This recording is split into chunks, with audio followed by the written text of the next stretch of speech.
มาข้าวเด้อพี่น้องกินข้าวเด้อ ข้าวเด้อใส่จุจุแ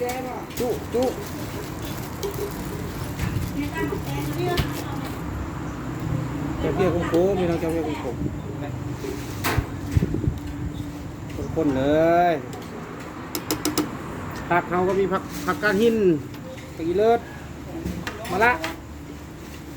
แตงกระเทียมพริกสดนี่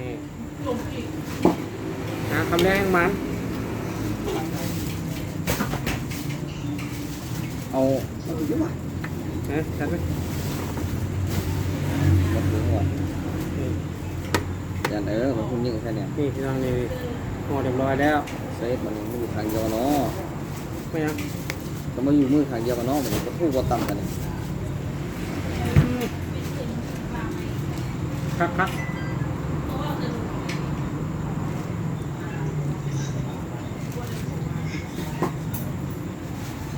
มีคนนี่มันก็หัว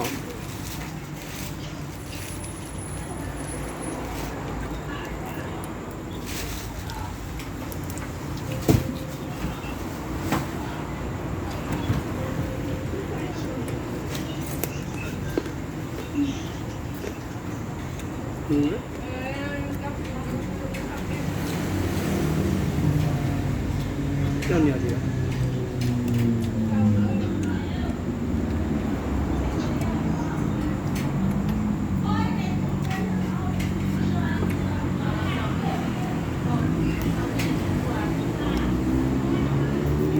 อะไรมากินพักนี่แบบนี้แหละ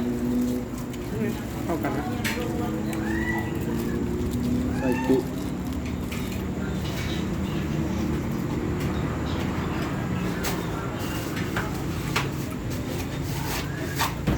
บริสุทธิ์ของเหนียวมาเนี่ยบอกเอามีเบิร์ดรักนี่กินเนื้อเนาะเนื้อเป็นของ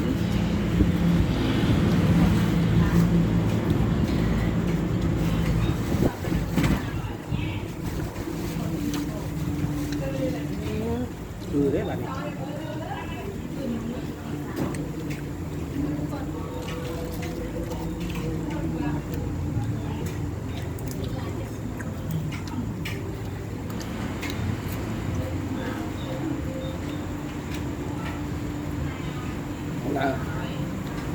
เล็ดมันใหญ่หน่อย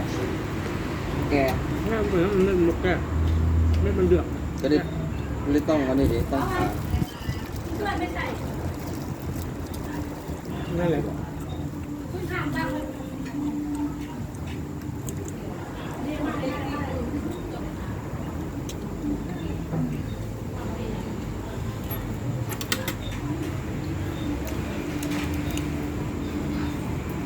มาลาแกพี่น้องเลยโอ้ต้องแกอีกกับตอนนี้ไงพี่น้องเลย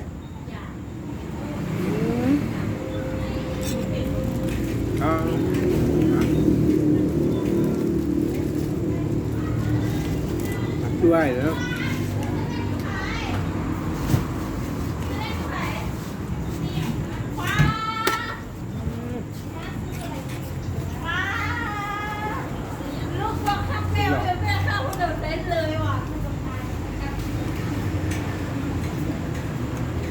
โอ้กินเลยเป็นนี่เนาะนี่เลี้ยง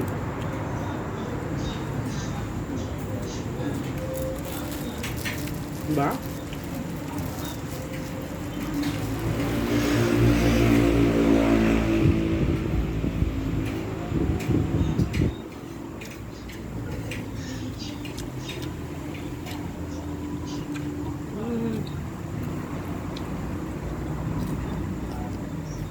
โดนกินตลอด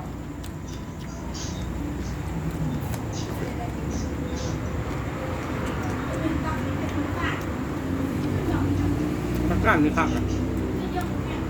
กันหิน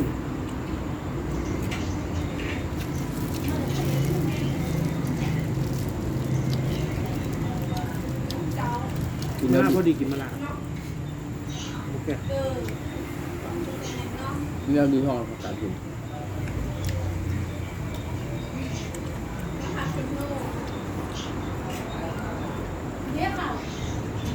เอาเบิดเลยปราบเจ้าเบิดวะ เกิดแท้เป็นกูยังห่อเรียบร้อยแล้ว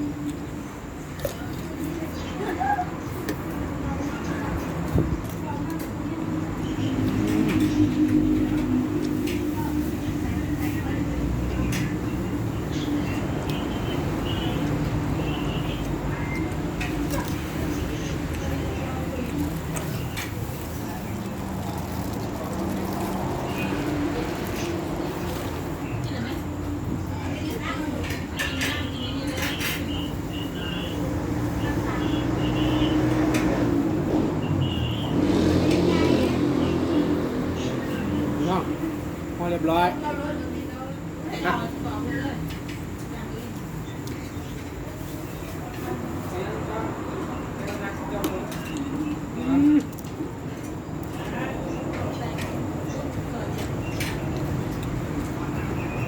ผมย่อม ผมร่ำเหรอ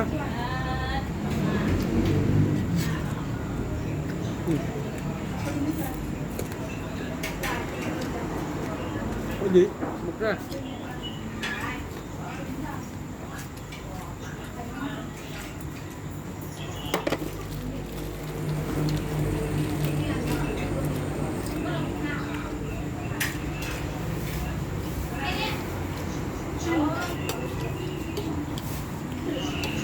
เผ็ดนี้เผ็ดกันเนาะ เผ็ดคักว่ะ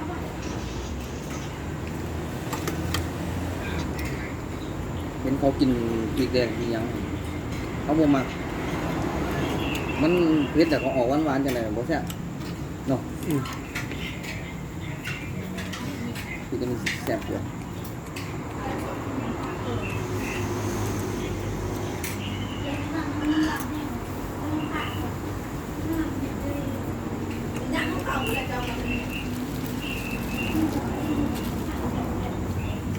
ตั้งแต่นี้ว่าส่วนนี้ ลืมซื้อมาว่ะแน่วัคซีนเนาะสี่ครับ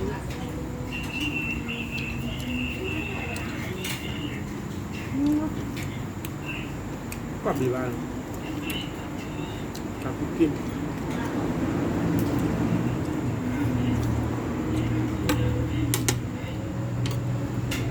เกี่ยวกับคนคักว่ะ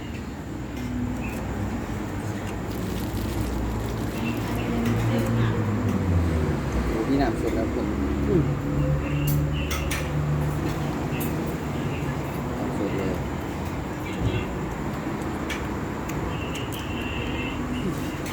ติดขึ้นดังเลย ตักอันนี้กับใบนี้เลย กินงามแล้ว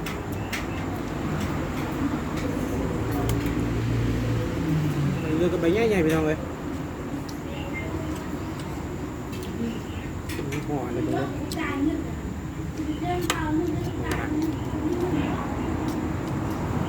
สุดพัน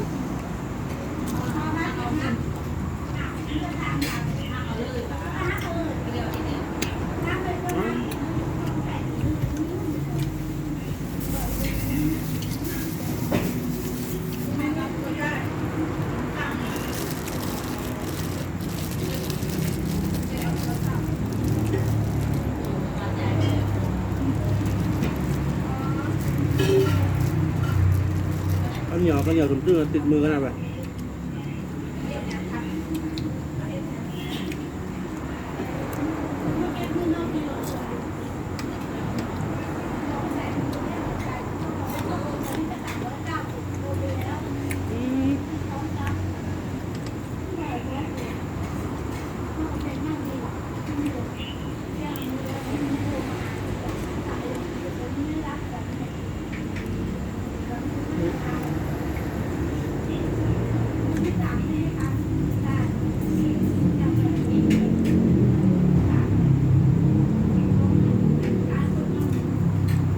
เป็นอะไรวะ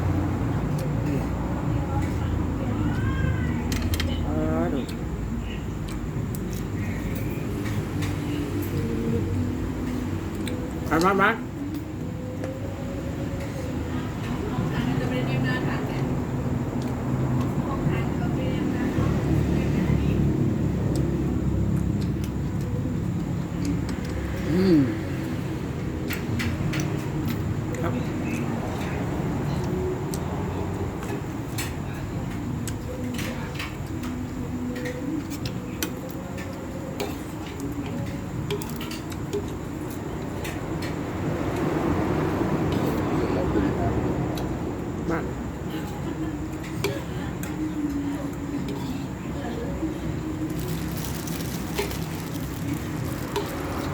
เผ็ดอะไรได้บัดนี้เผ็ดออกฤทธิ์แล้ว เดี๋ยวจะบอก เผ็ดละ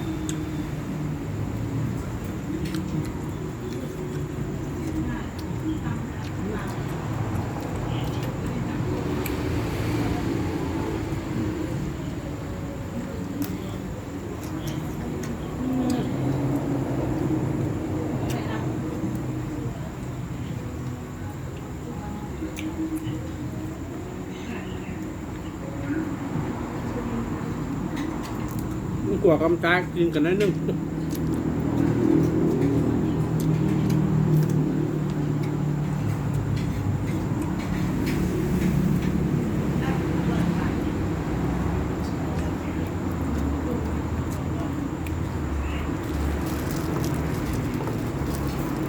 มันก็ไม่ใหญ่เลย อืม ทำนิดหน่อยมั้งไงนะบูไว้น่ะ ออกหูนะ เฮ็ดแน่แต่ถ้ามุกินเฮ็ดเป็นตัวสวงเนาะ อืมสดแต่ได้บัดนี้ได้อืม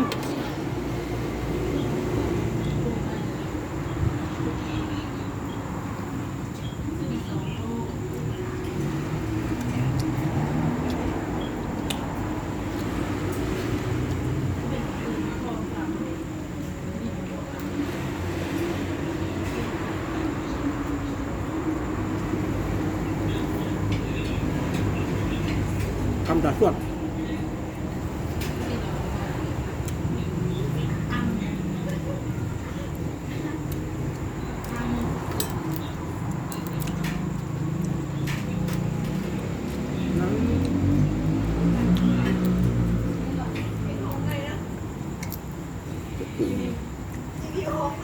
อากาศนี่นะครับก่อนอากาศที่นี่เข้ากันนะอืม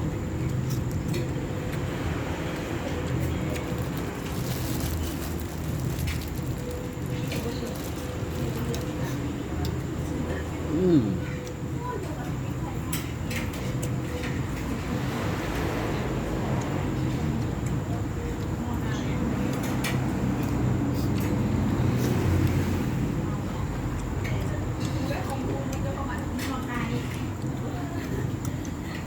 เอาเบิดได้ อืม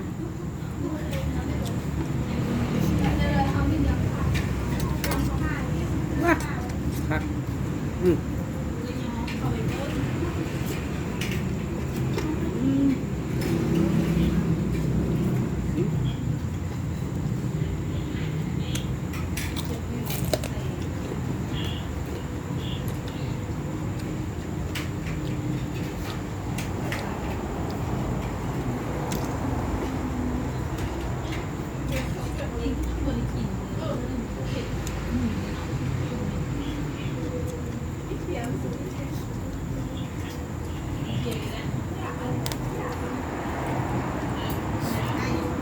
มของเข้ากัน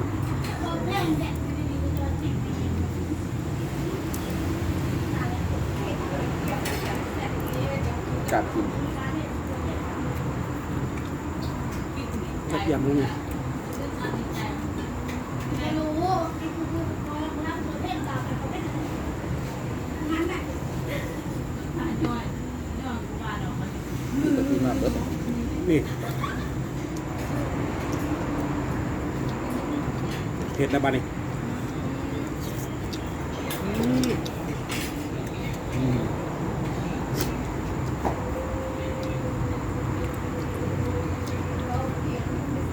เอาพริกพอข้างในพวก อืม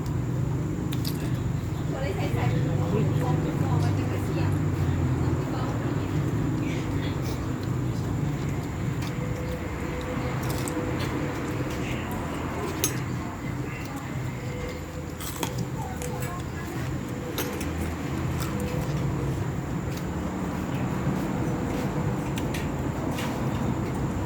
ย่างกระแซบเนื้อนี่ย่าง ย่างเนาะทำตกเนาะนี่กินกระเทียมเนื้อ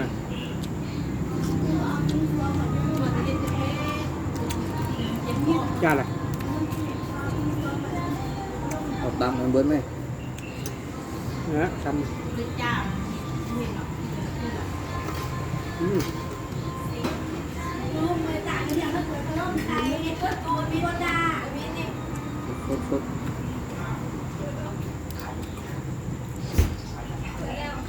ไปเรียน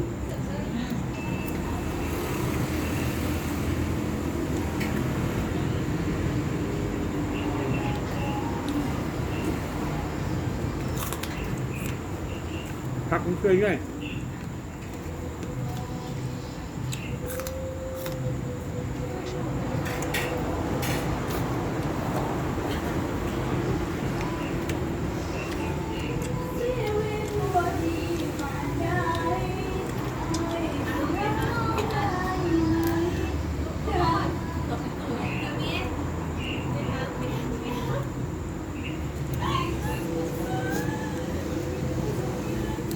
เนาะ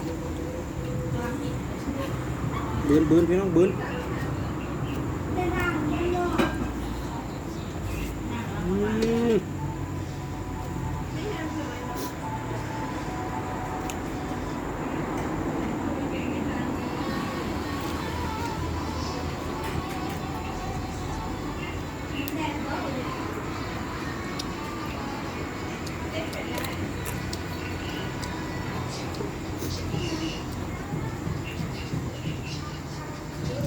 อันนี้มันซอยที่โดน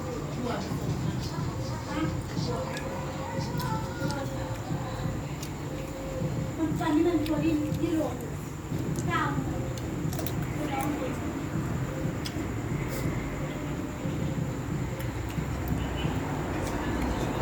คนรู้ว่ามันแรงนะ ๆจบ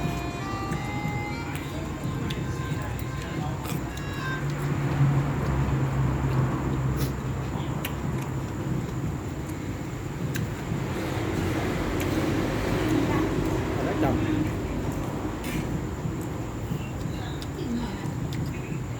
ไม่ต้องพอดี ำ เล อัน ย นี้น้ำกรอบน้ำกรอบกรอบ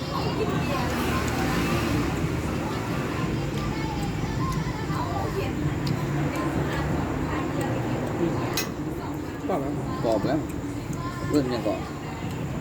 มันแทนนาไหม นี่แหละ มันน้อย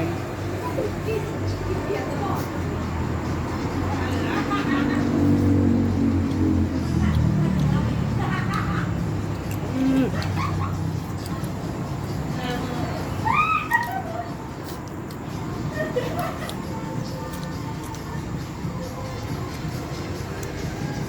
ทักเนาะ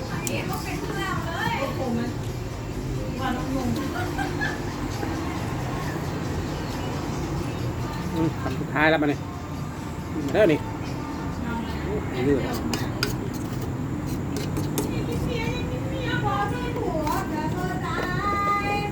เสียงดังพี่น้องเลย สักพักถึงคำ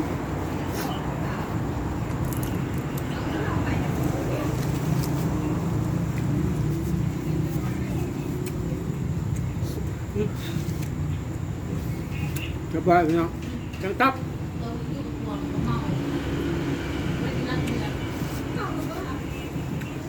ติดตามรับชมคลิปใหม่เด้อไปกินอย่างเดิมมื้อหน้านะสบายดี